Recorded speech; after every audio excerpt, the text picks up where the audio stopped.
Hey, you came back. And well, if this is your first time, welcome to the Come Again podcast. I'm your host, Christopher Bartley, and this is where we talk about all things reinvention and storytelling. Now, we're going to do another profile today. We're going to focus on JK Rowling. And before we do that, what I want to do is I'm going to pull up some notes here because I want us to take a look at the reinvention, realignment, and the reset framework all over again.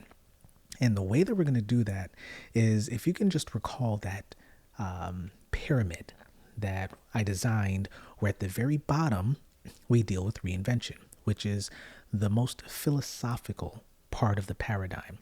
It's dealing with your beliefs, your values, and your identity.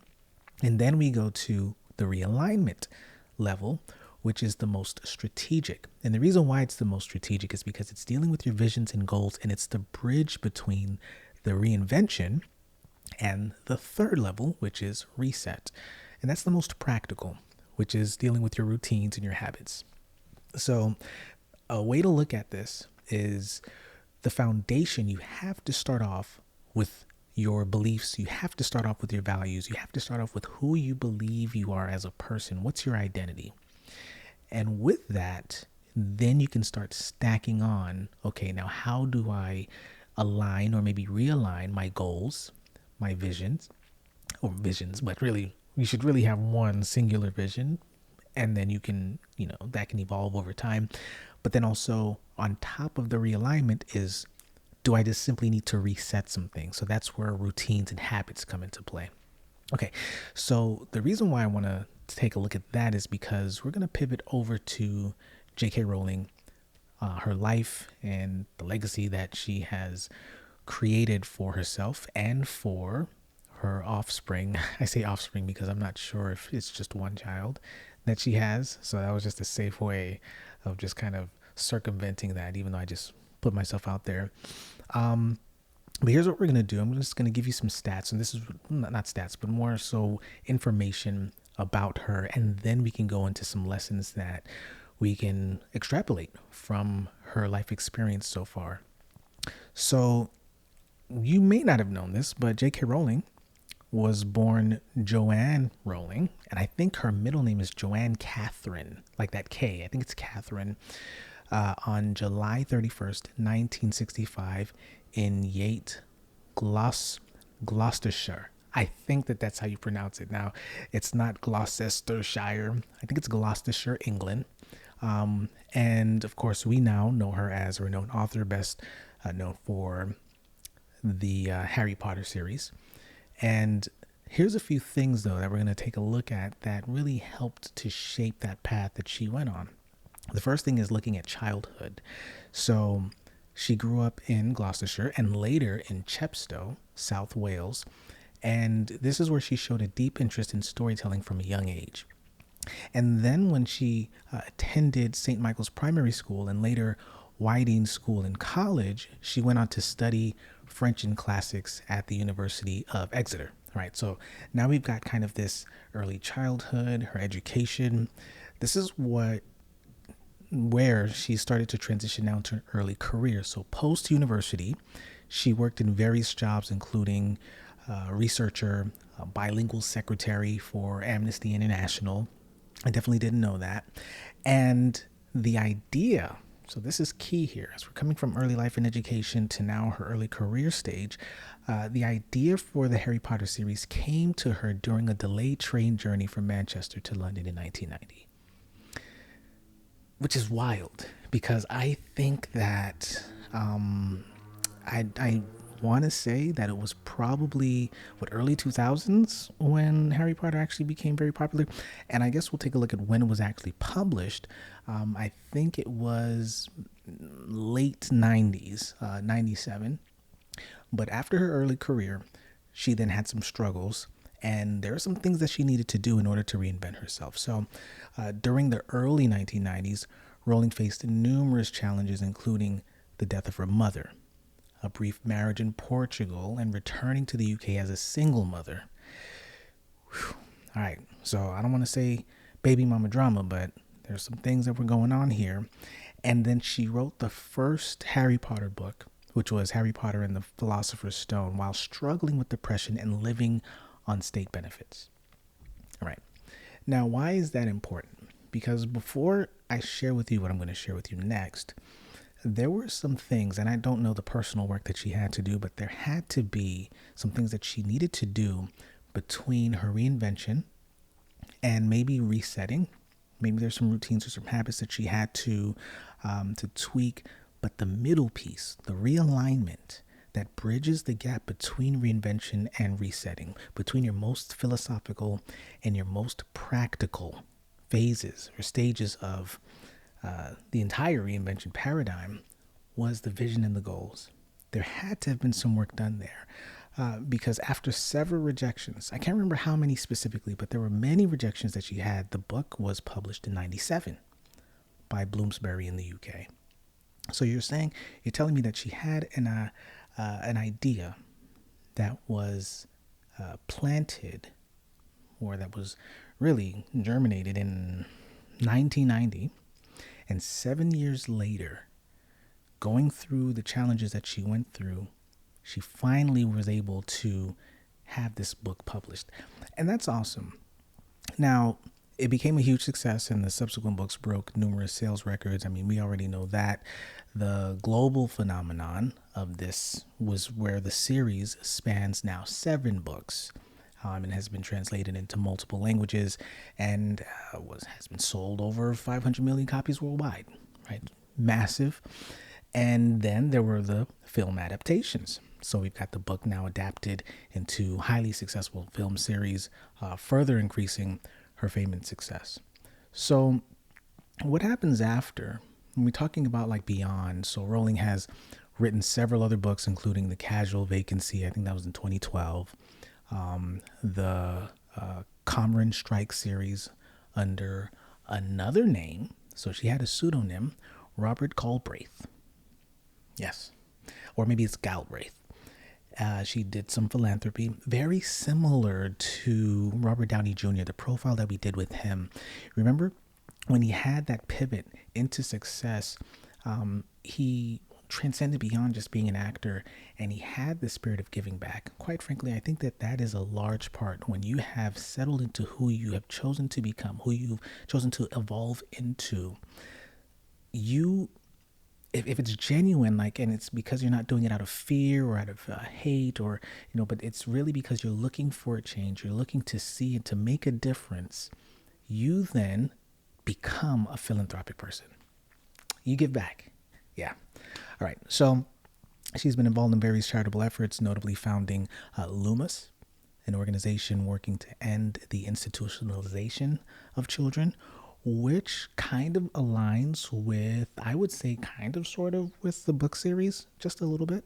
And I think the reason why I make that connection is because there was a level of institutionalization in the Harry Potter series. Now, I have not read the entire book series. Let me not say entire. I have not read any of them. I've only seen the movies. All right. Don't stone me. But I will say that you can, well, I can see how being in that particular structure, that academic structure, but the way that, some of the professors and the individuals were teaching the students or training them can kind of align with the passion. So this is another thing too to think about and to consider. How you give back isn't necessarily too far away from what your passion has been for something that might have been creative. It doesn't have to be totally separate. Like, why? So yeah. And then post the Harry Potter career, we look at some of her controversies and some criticisms. So, for instance, Rowling has been a controversial figure in recent years, particularly due to her statements on social media about gender identity, which have drawn criticism from some fans and some activists. Some public instances where her opinions on these issues have sparked debates about freedom of speech, authorship, and the responsibilities of public figures. And I must say here that whatever side of any kind of these political or maybe humanity debates that you're on, when you get to a level of in her case, it's not notoriety, because that's more negative slant of fame, but when you get to a level of influence, you will have your share of criticism and controversy. I almost think it's inevitable. I can't think of anybody who has been a notable figure who has spoken out about things outside of their realm of what they do, whether if it's sports, writing, a particular genre, where some pundit or maybe even fans can say, really, that's what you really think? Wow. And some may turn against you. Some just might agree to disagree and move on. But the reason why that's important is because she is who she is because of sharing her thoughts and her ideas and her creativity with us from the beginning. She was genuine from the beginning. And I think that that's key because you shouldn't stop being your authentic self. Now, there are times, especially when you are at a particular level, where you need to start to become a little bit more careful in how you communicate particular ideas, not because you have to walk on eggshells because everybody's watching you, but because what you say to many people, it's almost like gold. And what happens is they very well might just, if you just made a flippant comment, well, everybody should do this, they very well just might do whatever that thing is. And you may not have even meant it that way. So I think that there's a level of weight and responsibility that comes with being an uber influential individual.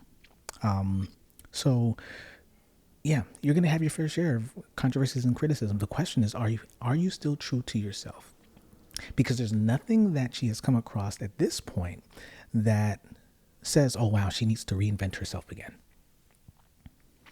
She is who she is. And, there are things that, of course, people need to change and, as they evolve. But the point here is that you don't have to reinvent every time there comes a problem or when people disagree with you. Okay? All right. So let's take a look at legacy and influence. Just a few things here. So, of course, the Harry Potter series has had a significant impact on popular culture, inspiring a generation of readers and writers. It's gotten awards and honors, and she's received numerous awards for her contributions to literature and also, once again, philanthropy. So there's this connection, it seems as if, between when, as you are a creative person, or maybe, and you can be creative in science too. I know many times when we think of creativity, we think of the arts, design, but engineering and chemistry and biology and marine life, I think that all is a part of creativity. You can have creativity in all of those disciplines, industries, and sectors. And that being said, there's just when you get to a level of creativity, it also connects with your level of philanthropy, your desire to give what you have been given.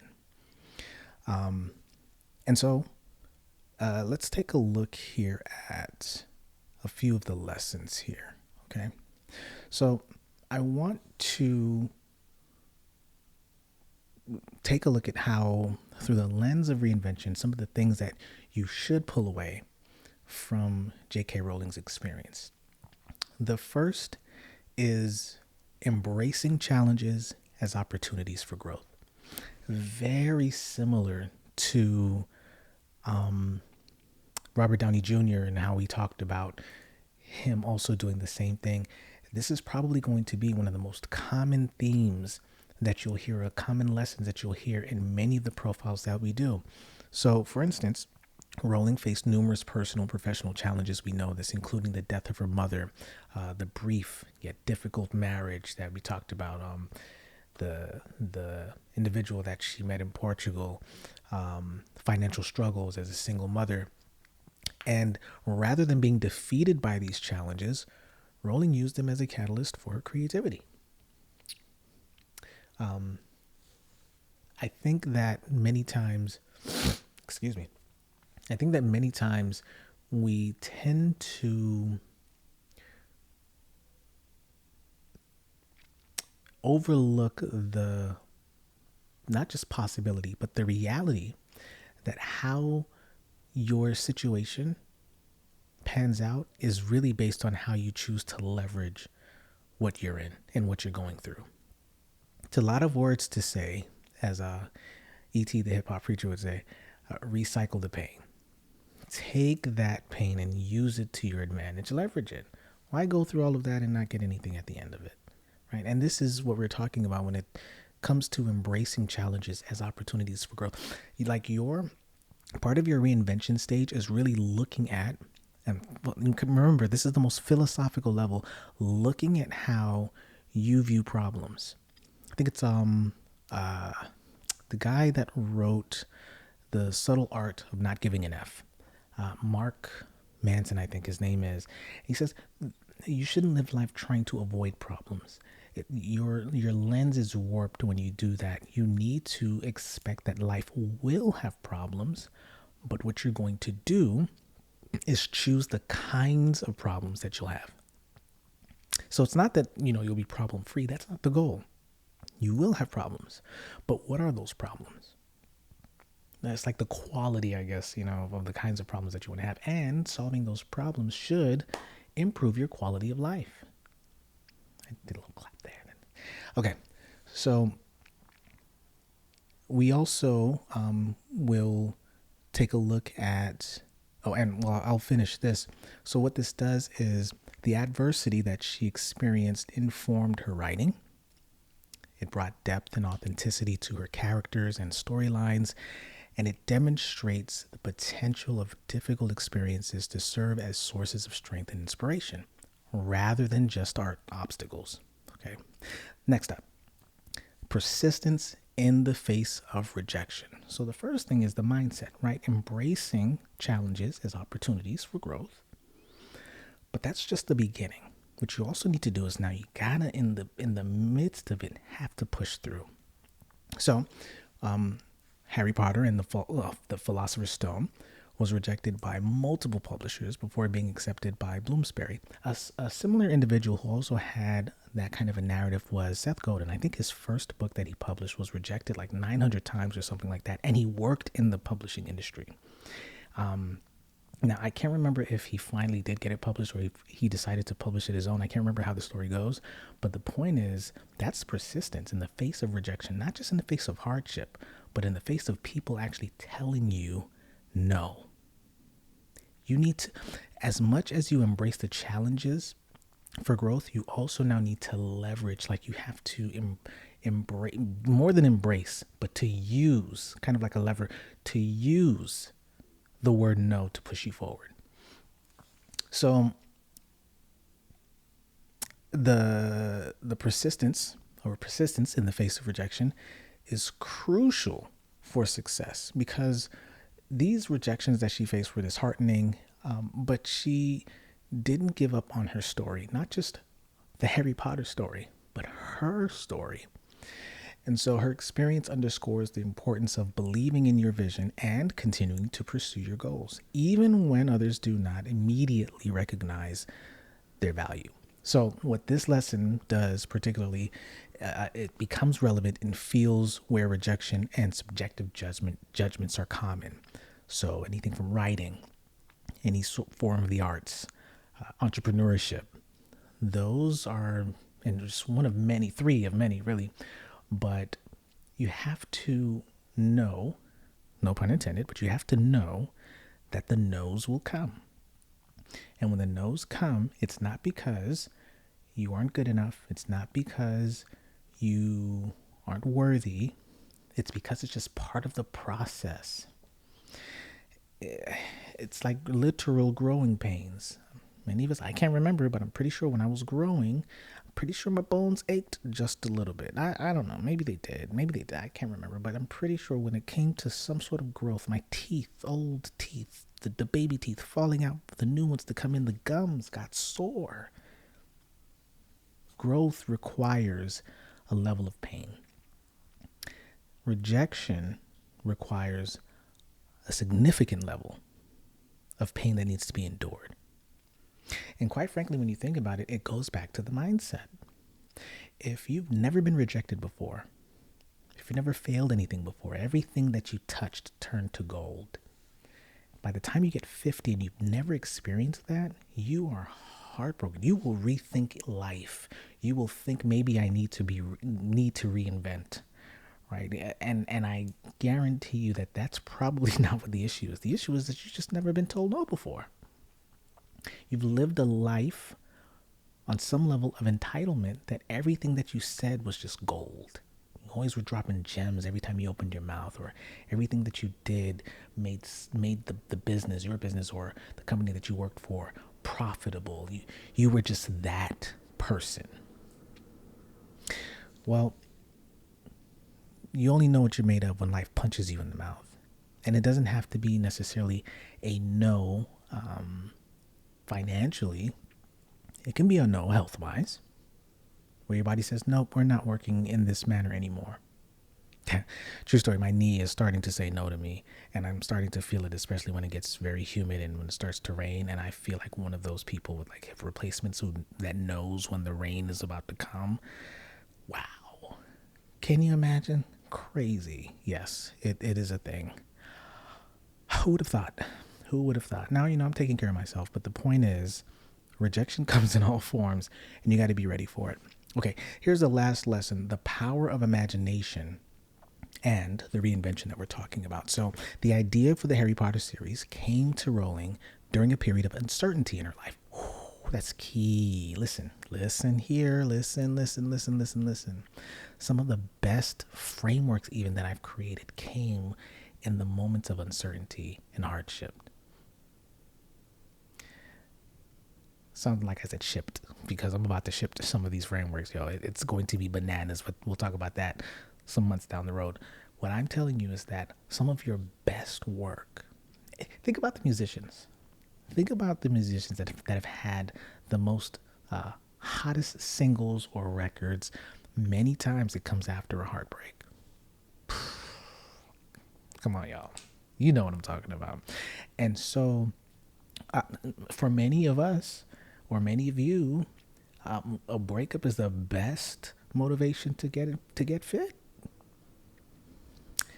There are usually times when it's really difficult, when there's hardship, and it can be relational, it can be job wise. For many of you, you lost your job, and then you decided, you know what, I was always on the fence as to whether or not I wanted to really do this business. Now I have no choice, and I'm not sure what's happening on the other side of this.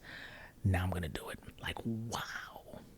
Okay, so I'm saying all of that because at the end of the day, you need to understand that some of your greatest work is going to happen when you're going through hardship. Okay. I think this whole time I was looking at the wrong...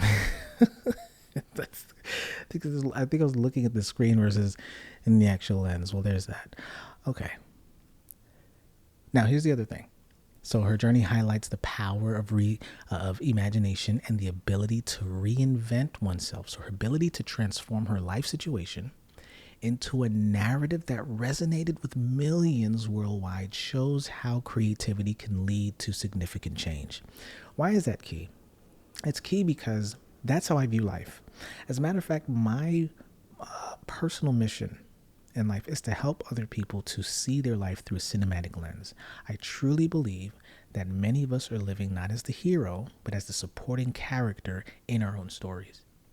And my goal, whether it's through UX design, personal development, brand development, whatever it is, my goal is to help you to become the hero of your own life, so that you not necessarily can save other people, but so that you can add the value that you were designed to add in the story that has been crafted for you, or the story that you craft as you go along. Because there's a difference between things that are predetermined and mapped out versus what you are creating and, what you have been called to be. And so, yeah, be the hero. Okay. So it suggests that when we're talking about her ability to transform her life and situations into that narrative, it suggests that sometimes the most profound reinventions come from within, from tapping into your own creativity and turning imagination into reality. One of my favorite movies is also Willy Wonka and the Chocolate Factory, the original, y'all. Gene Wilder, the original. There is no other. No shade to Johnny Depp, but come on. Gene Wilder. Like, Yeah. So, but this idea that you walk into this fantasy land where the things that you didn't think were possible were possible. And there's this one line, I butcher it all the time, where he talks about lick a schnozberry and it tastes like a schnozberry. And then one of the, I think it was Violet, I think, turns to him and says, that doesn't exist. And he grabs her by the mouth or by her cheeks and says, we are the makers of music and the ones that dream it. Oh my God. We are the dreamers of dreams and the makers of me. I butchered it, but the point is he was so passionate at that point that a little child who, none the wiser, it rubbed him the wrong way where he was like, hold on, wait a minute. My whole mission, my purpose is to turn imagination into reality. You dare not tell me that this doesn't exist. All right. So why do I say that? I say that because it suggests that sometimes the most profound reinventions come from within, like I mentioned, from tapping into your own creativity and turning imagination into reality. So her story is a testament to the power of resilience. It's a testament to the importance of holding on to your vision despite challenges and the transformative power of imagination and creativity. And so when you think of these things, they're universally applicable because, once again, this is not unique to JK Rowling. This is everyone's story, or can be everyone's story. Everyone has a level of hardship, and your hardship looks different. Your hardship is not the same as my hardship, right? There are things that you'll go through that I'll never go through, or will never fully be able to understand. I can do my best to empathize, and we talked about the levels of from sympathy, empathy, and compassion.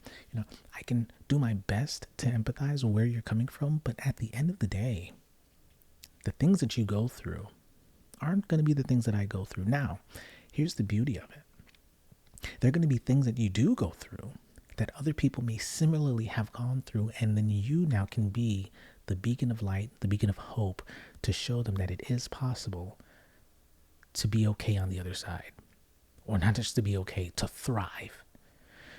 I truly believe that that's the case, but you can't do that if you haven't gone through any challenges. You have to go through challenges, right? So these lessons, they're universal. They offer inspiration, and they offer guidance to you and to me in various stages of personal and professional reinvention. So remember, reinvention is just not about turning your like turning into a new identity because something got difficult. If that's the case, you've missed the entire point of what reinvention is all about. When there is a desire, when there is a need, and let me just pull that up right quick so that we can actually take a look at this. When you feel like you're perpetually unfulfilled, it's time to dig deep into the philosophical phase of reinvention. That's when you need to start looking at your beliefs, your values, your identity. When you start to feel like your progress is lacking or the priorities need to be shifted, that's when you start looking at the realignment of your goals and your vision. And when they're no longer serving you, the things, the behaviors that you're doing, it's not working anymore. Not your vision, not your goals, but the practical things that you're doing, when they're no longer serving you, now it's time to reset and to try new habits, to try new routines. That's the purpose, and that's the goal. It's not when things get difficult. But if you find perpetual difficulty in being fulfilled, maybe it's time. Perhaps it's time to make a change. And my proposal is that you start off with asking yourself, who am I really? What do I believe? What do I value? It's the three philosophical questions: the ontological, the axiological, and the I can't remember. I think it's the teleological. I think that's the last one. What is real? What is true? And what is of value? And if you can think about those things, what is real to you? Like literally, what is real? What is real? Many people don't believe in the idea of willpower. Many people believe in naturalism, and that's their reality. And we've been put here by chance, and so with that chance, now you can make it of it. You can do something with it, or it doesn't matter what you do because it doesn't matter. And then there are people who believe in a Christocentric or a theological perspective, whether if it's believing in one God, whether if it's believing in many gods, whether if it's believing in some sort of transcendent being or power or the universe that, either, what's the word I'm looking for? I think it starts with a C that not assembles, but it comes together to, further your purpose or your success or whatever the case is. The point is, you got to start off with, what do you believe? And then from there, you can ask yourself, now what's valuable in the reality that I believe? And what's true? There's a difference between reality and truth. We're not going to go down this long philosophical thing, but the point is, you got to do the work.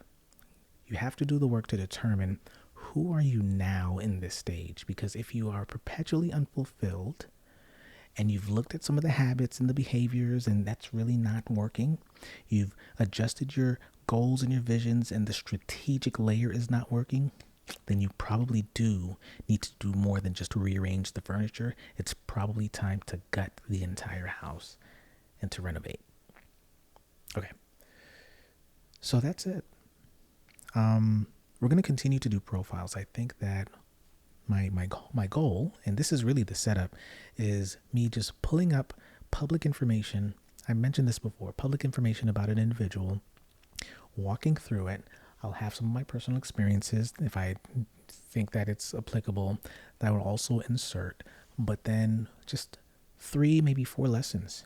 And those lessons are going to be very similar, like I said, but I think that the repetition hopefully creates some sort of pattern where, who knows, maybe at some point, we can create some sort of, I don't know, booklet or something that will allow us to see those patterns and those similarities with the different kinds of individuals. And of course, if you have any profiles that you think that we should take a look at, then send them over to me and I will definitely take a look and see if we can make it work. All right. Thank you. And come again.